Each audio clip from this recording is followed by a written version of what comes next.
Fahalimerabantsika tsy ry avindray tonga eto amin'ny fandraisana ny mifinaina isika amin'ity talata ity. Misaotra an'Andriamanitra trano sika satria avy aminy ny fofinaina avy any mbola maheto atsika ary isika ho zava-dehibe hatrany zany dia ny fahasoavana izay arojany amintsika. Aloha andirantsika ny amin'ny mofinainan'io dia hivavaka isika azy. Tompoandriamanitra dia iray ny ara-poeran-tsaina ianao izay manome zava-tsoanay indray. Foazo ny foamampananay mba androso amin'ny tsara kokoa hatrany izay hanana fanapahan-kevitra tsara ny amin'ny anio satria tsy fantatray ny avoakan'ny ampitso. Dia metezana hitaridalana sy hankahiran'ny fonay aminaran'i Jesosy. Amen.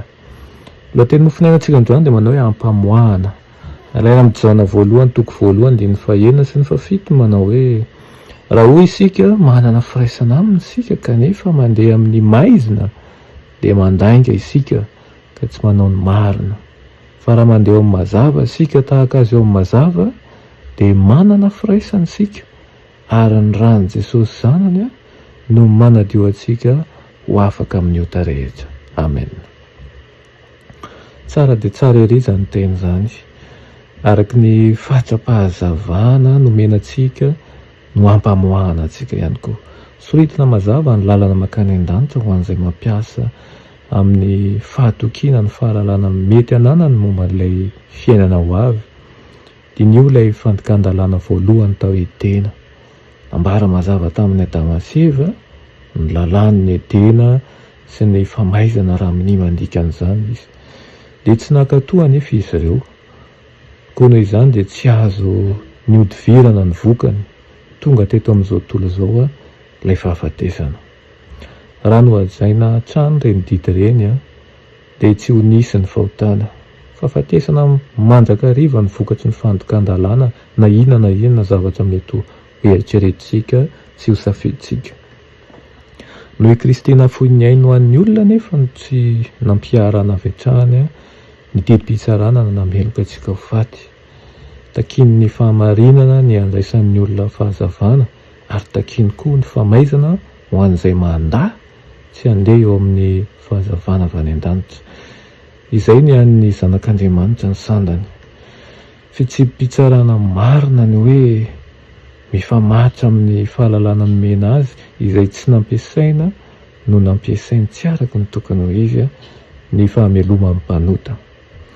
Ny fandehanan'ny olona eo amin'ny mazava no andrasan'Andriamanitra aminy. Izany ny andrasan'i Kristy aminao nge. Ny anam-porofonao ihany koa anatrian'ny anjely sy ny olona fa manaiky an'i Kristy ianao ho fanavotana noho ny fahotanao ary manan-danja lalina sy fitahiana lehibe indrindra ho anao ny sorona nataony.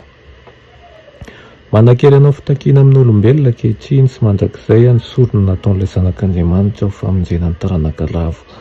Raha tsy niditra an-tsehatra Andriamanitra, raha tsy nanambara mazava ny sitrapony izy, raha naverany hanana antony hanaovana tsirambina ny famonjena lehibe ny olona dia ho azon'izy ireo natao fialan-tsiny ny tsy fahalalany. Saingy nataony mazava tsara ny lalana. Tiany ho voavonjy ny olona rehetra. Araka ny fahazavana nomena azy no hitsarana ny tsirairay ihany koa. Nomen'Andriamanitra fahazavana ianao mba ho tandremanao sy ho lalainao toy ny zava-masina. Ka noho izany aza ho ditsita. Andriamanitra ozy izy tsy azo fazifaziana fa izay vafin'ny olona no hijenjainy. Amen. Vavaka isika. Ny Tompoandriamanitra misaotra anao ny amin'izany teninao izany. Ampio izay tsy ary manjakariva fa sarobidy tokoa ny sorona nataonao teo Kalvari.